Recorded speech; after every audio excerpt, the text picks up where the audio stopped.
Hi, my name is Jenny Varnadoe, and I'm going to be presenting on the forms of business ownership. Let's start with the sole proprietorship. In this business, it's owned and operated by one person. Most are very small, but some can be very large with many employees. The owner decides that they want to start a business and simply begins operation. Let's talk about some pros and cons. Let's talk about advantages.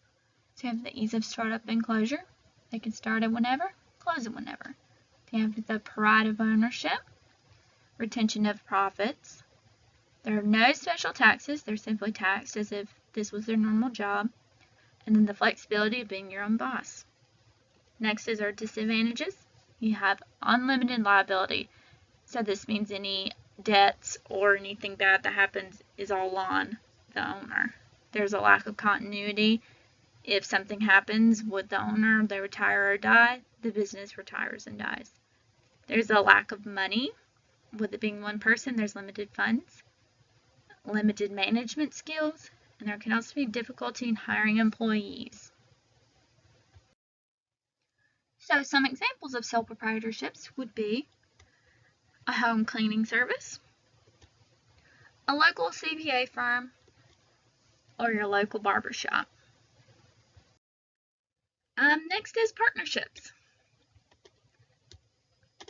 So, the U.S. Uniform Partnership Act defines a partnership as a voluntary association of two or more persons to act as co-owners of a business for profit.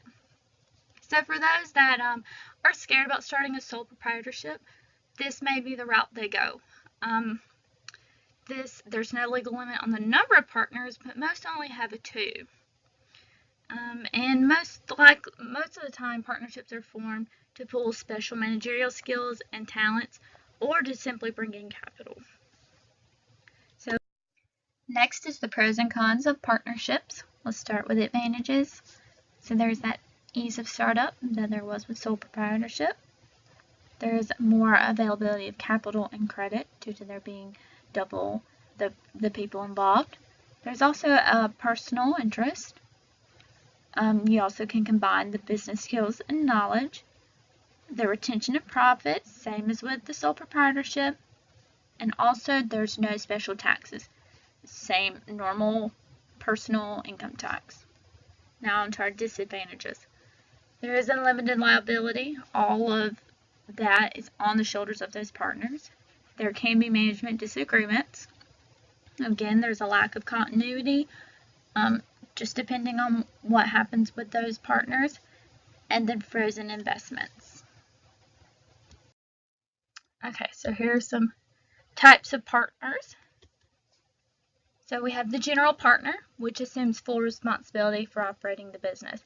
They're active in the day-to-day business operations, assumes unlimited liability for all debts. Then you have the limited partner, who invests money in the business, but who has no management responsibility. They receive a portion of the profits and the tax benefits, but there are special rules that apply to limited partnerships. Some common examples of partnerships would be law firms or medical practices. The next one we'll talk about is corporations. It's an artificial person created by law which boasts of the legal rights of a real person. So these rights include the ability to start and operate a business, to buy or sell property, to borrow money, to sue or be sued, and to enter into binding contracts. So here are some pros and cons. Our advantages: there's limited liability, they're not fully responsible for everything, there's the ease of raising capital, and the ease of transfer of ownership. There's also perpetual life, so if the original owner dies, the company can live on. And there's access to specialized management. Some disadvantages: there's the difficulty and expense of the formation, and there are more government regulations and increased paperwork. There can also be conflict within the corporation since there are so many people involved, and then there's double taxation, which means the corporation gets taxed and then the owners get taxed on a personal level, and also there's the lack of secrecy. Some typical examples of corporations tend to be bigger companies like Google, Microsoft, or P&G. Now talk about the S corporation. This is a corporation that is taxed as though it were a partnership, meaning the corporation's income is taxed only as personal income. Directors must apply to the IRS to become an S corporation. The criteria is listed below. Now we'll talk about limited liability company, or the LLC. This is a form of business ownership that combines the benefits of a corporation and a partnership while avoiding some of the restrictions and disadvantages of those forms of ownership. Some key advantages are the avoidance of double taxation. Profits are taxed as personal income. There's that limited liability and more management flexibility and fewer restrictions than a corporation. Some common LLCs are Mars, the candy company, or BMW. Next, we have the not-for-profit corporation. It's a corporation organized to provide social, educational, religious, or other services rather than to earn a profit. The process to organize a not-for-profit is very similar to a regular corporation, but they must meet specific guidelines to obtain that tax-exempt status. As you can see here, American Red Cross, UNICEF, Habitat for Humanity are all types of not-for-profits. Next is the joint venture.